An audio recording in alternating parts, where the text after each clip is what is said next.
Yang pertama, simple present tense.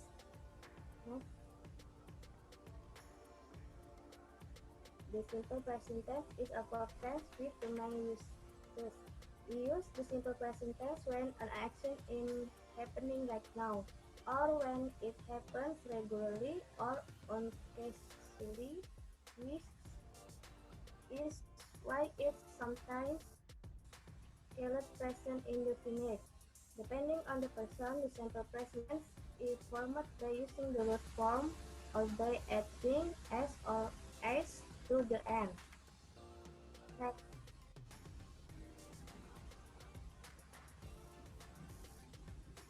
Positive sentences.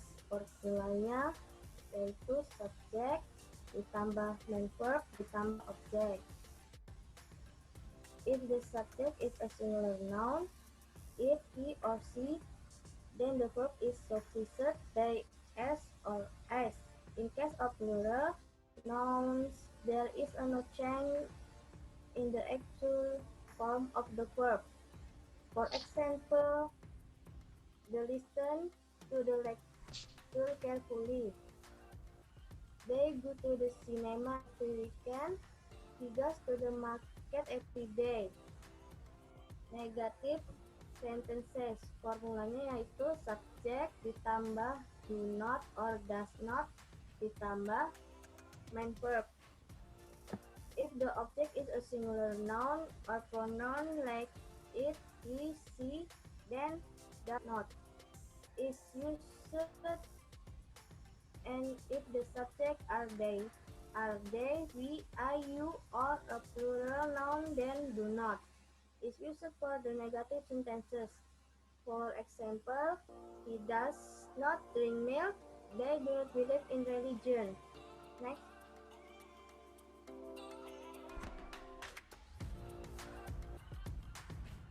Interrogative sentences. Formulanya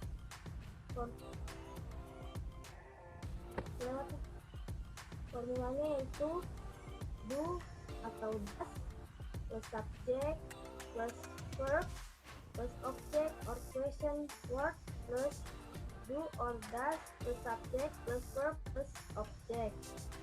If the subject is it, he, she, or a singular noun, then does is used, and if the subject is we, they, I, you, or a plural noun, then do is used. Interrogative sentences start with do or does or question words. For example, does it belong to him? Do you like to? Next. Okay, now I'm going to explain you about simple past. Next.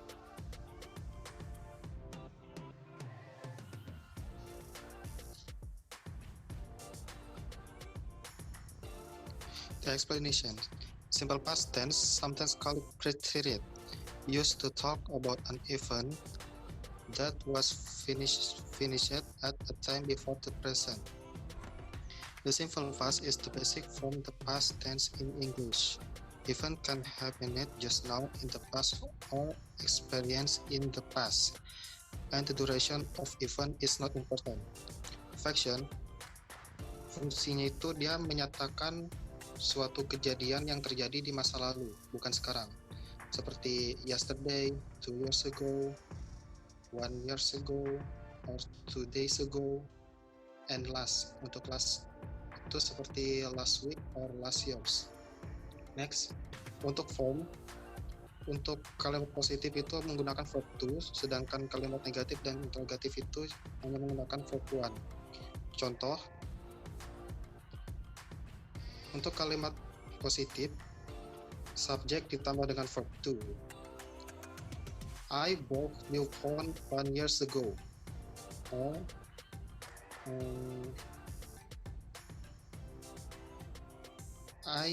I ate bakso last night. Untuk kalimat negatif, subjek ditambah did or didn't not, dan kembali menggunakan verb 1, tidak perlu verb 2. Contohnya, I didn't buy new phone yesterday. Untuk kalimat interrogatif, menggunakan kata did dan subjek dan juga verb 1. Contohnya, did you call me yesterday? Oke. So I want to explain about simple future tense. Next.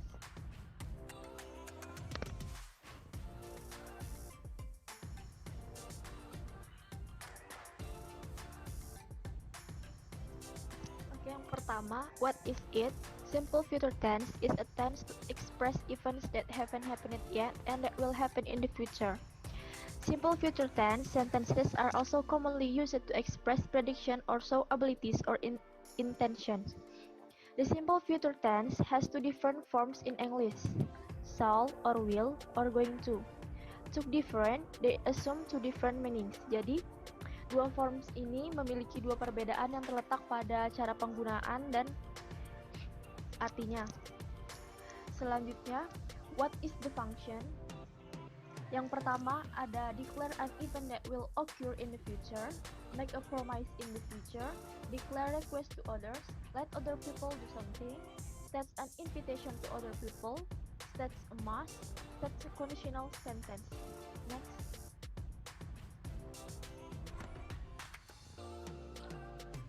Lalu ada pula formulanya yaitu subject plus will plus verb 1 plus object, atau juga kita bisa menggunakan subject plus to be, is, are plus going to plus verb 1 plus object. Di sini juga ada catatan. Tadi saya bilang bahwa dual forms tadi memiliki perbedaan, yaitu dalam bentuk bahasa Inggris going to itu digunakan untuk membicarakan rencana masa depan yang telah kita pikirkan. Sedangkan untuk shall or will digunakan untuk membicarakan masa depan yang kita yakini bakal terjadi. Dan juga pada bahasa Inggris modern zaman sekarang, will lebih sering digunakan dibandingkan dengan shall. Biasanya will digunakan untuk kalimat afirmatif dan negatif, sedangkan shall digunakan untuk kalimat tanya menggunakan I dan he. Dan kita bisa menemukan shall ini biasanya ada pada bahasa Inggris British. Next. Selanjutnya ada example. Yang pertama, Budi will take public speaking class tomorrow. Peter is going to move to his new house next week. They will take school examination next month. I shall go to Europe if I have a lot of money. We shall meet the client by noon. Wanda is going to give birth next Friday. Jadi di sini yang keempat itu degree of comparison. So, apa itu degree of comparison? Degree of comparison is a kind of comparison used to compare something with another thing or with the others. In grammar, the degrees of comparison relate to adjective and not verb. Jadi maksudnya di sini adalah degree of comparison itu digunakan untuk membandingkan antara satu hal dengan lainnya atau banyak hal lainnya. Dan dalam grammar, degrees of comparison itu tergantung dari adjective dan adverb yang dipakai. Nah, jadi degree of comparison itu dibagi menjadi tiga ya. Yang pertama itu positive degree.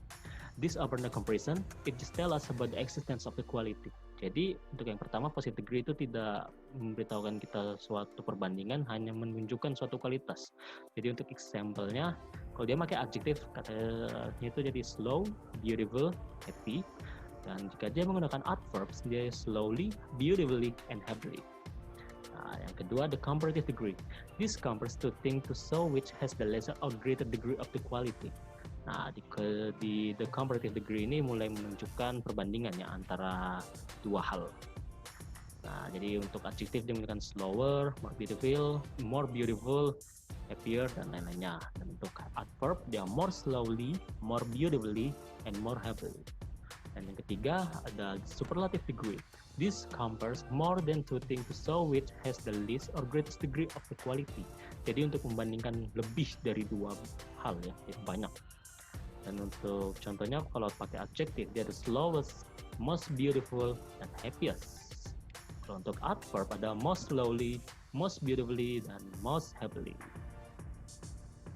Dan untuk formulanya sendiri ya, formulanya sendiri kalau menggunakan positive degree dia ada subject plus be plus s plus adjective atau adverb plus s plus noun atau pronoun. Nah ini ada tambahan s itu biasanya untuk juga menunjukkan kualitas. Contoh katanya kayak I'm as tall as your father, jadi saya setinggi bapakmu.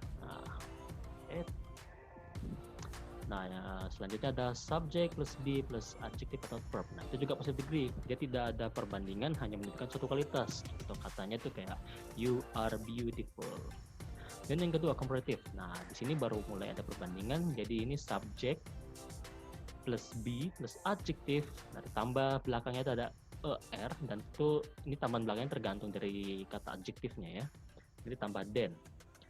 Kalau dia pakai adverb, dia subject plus verb plus adverb plus er. Nah, ini juga tergantung dari adverbnya nanti, tambah kalimat lainnya. Dan untuk superlative degree yang untuk membandingkan dua hal lebih, yaitu ada subject plus be or verb plus d plus adjective tambah est. Kemudian ada subject plus be plus verb plus adverb plus est. Ada subject plus be plus or verb plus must plus adjective atau adverb. Nah, jadi di sini ada contohnya. Di sini kita pakai ugly ya. Ugly itu adjektif. Kita akan coba di 3 degree of comparison. Jadi kalau untuk positive degree-nya ini, I may be drunk, miss, but in the morning I will be sober and you will still be ugly. Kata ini ugly ini dia tidak menunjukkan perbandingan, hanya kualitas. Nah, kemudian yang kedua ada at the age of 18, children are thrust into the real world and shown its uglier side, but not before. Sini uglier, ada tingkatan kedua dari ugly, jadi membandingkan bahwa itu lebih jelek. Itu situ ada perbandingan ya. Dan yang ketiga adalah last week I stated that this woman was the ugliest woman I had ever seen. I have since been visited by her sister and now wish to withdraw that statement. Nah, ini ugliest woman. Jadi dia membandingkan woman yang dia temui dengan semua woman yang dia temui sebelumnya. Itu kan artinya perbandingan lebih dari dua hal. Jadi ini superlative degree. Itu saja. Yang kelima adalah passive voice. Next, passive voice in English. Passive voice is a form of passive sentence where the subject acts as the one receiving treatment from the object. If in active voice, the subject does the verb, and passive voice is the opposite. Example, I bought a rabbit when I visited grandma last week. That's active form. Sedangkan passive, the rabbit was bought by me when I visited grandma last week. As already mentioned, the use of passive voice is not very popular in English. However, there will always be time when we need a passive voice, especially in everyday conversation. Next, passive voice function. In English, listen, passive voice is a sentence whose function is often understand. In fact, there are several functions of the passive voice that are crucial and cannot be replaced by active voice. If you use active voice when passive is needed, you're gonna embrace yourself. You can see more about passive voice function as follow. The first, to explain sentence where the subject is an animate object. The first function of the passive voice is to explain sentence where subject cannot do a verb. Or in short, if the subject is an animate object. What is meant by animate object here is not only physical object, but also abstract object such as thought, value, feelings, and deadline. Example, this building were ruined by weather anomaly. Itu adalah passive voice, sedangkan aktifnya the weather anomaly ruined this building. Now try to compare the example above. The first sentence used the passive voice and the second used the opposite. At first glance, there is no obvious difference between the two sentences of the passive and active voice. In fact, the first sentence is easier to read than the second sentence, especially if the sentence above is included in a new report. The second, to describe an event for which the perpetrator is unknown. The second function, if the passive voice, is to expand a sentence whose the subject is not known with certain. Due to this, the object of the final sentence has to be the subject in order for the sentence to be understood. Example, passive, my wallet was stolen when I strolled in this way. Sedangkan aktif, someone stole my wallet when I strolled on this way. Literally, to the express example above makes sense, but the second sentence seems less effective. So, since the perfect is unknown, it's better to use the first sentence, which used to passive voice form. Next, the third, to describe an even whose object is more important than the subject example. The subject. Example, no. The third function is of the passive voice is to describe even that focus on the object, not on the subject. This means that the object of the sentence is much more important to discuss than the subject. This type of sentence can be found in curly presentation or other focus discussion. So, for example, there is a meeting with the aim of reading robot with human intelligence. So the focus of the meeting was a discussion of the object robot with human intelligence. Example, the experiment is conducted between June and September 2019 in Komodo Island, Indonesia. Sedangkan aktifnya, we conducted the experiment between June and September 2019 in Komodo Island, Indonesia. The focus of the two examples above is actually the same, namely telling about an experiment. However, if the second sentence is used, it is as if the focus is the activity of the person conducting the experiment, not the experiment. From this alone, it is clear that in this condition, the passive voice is more appropriate. The last function to describe two events in one sentence example. Well, here comes the passive voice function that people already talk about. The passive voice can be used in sentence that want to include two or more verbs. One goal, so that the sentence sound varied. Now, as an example, try to compare the two sentences below. Example, from active, when Faiza went to school, she was beaten and her money is taken away by some punk kids. Sedangkan passive voice-nya, when Faiza went to school, some punk kids beat her and take her money away. Again, the two sentences above do not have a significant difference. However, for storytelling, generally the sentence from like the second example is verified. Next. Wait.